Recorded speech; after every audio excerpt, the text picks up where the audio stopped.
তো আমি এখন স্পাগেটি বানাবো। এখানে আমি আটা নিয়েছি।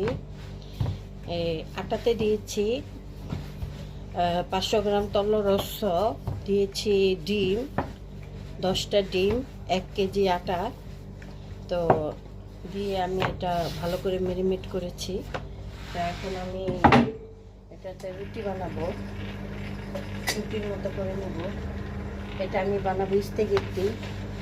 ইটালিয়ানরা স্পাগেটি অনেক পছন্দ করে, ওরা অনেক খায়। তো এটা আমার রুটির মতো বানাতে হবে, অনেক পাতলা করতে হবে এটা।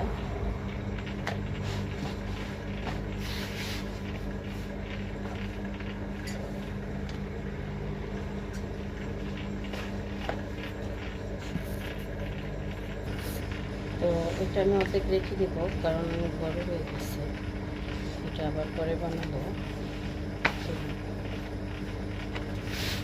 তো অনেক আটা দিতে হয়, তা না হলে লেগে যায়, মেশিনের ভিতরে চলে যায়, খেয়ে ফেলে। তো এটাকে আমি এখন ম্যানুয়াল থেকে দিয়ে দেবো, জারও দিয়ে দেবো।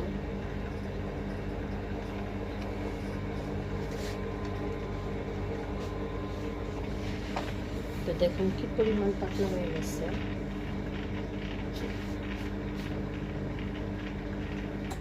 তো এখন আমি মেশিন দিয়ে কেটে নিব এটা।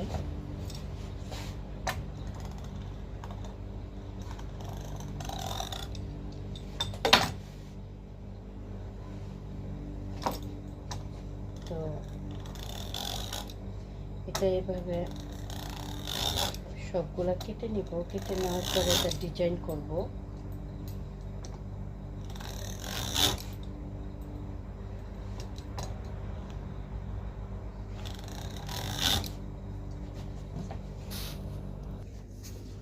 সবগুলা কেটে নিচ্ছে।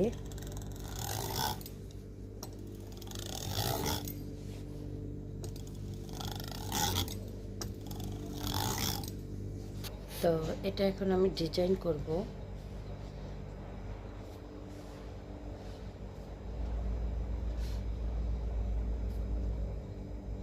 স্পাগেটির ডিজাইন।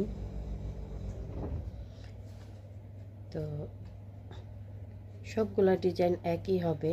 এটা দেখুন ডিজাইনগুলা,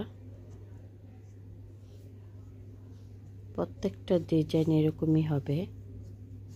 তো এটা করার পর আমি এটা ডিপ ফ্রিজে রেখে দেব। যখন প্রয়োজন হয়, যারা কুক, শেফ, তারা এটা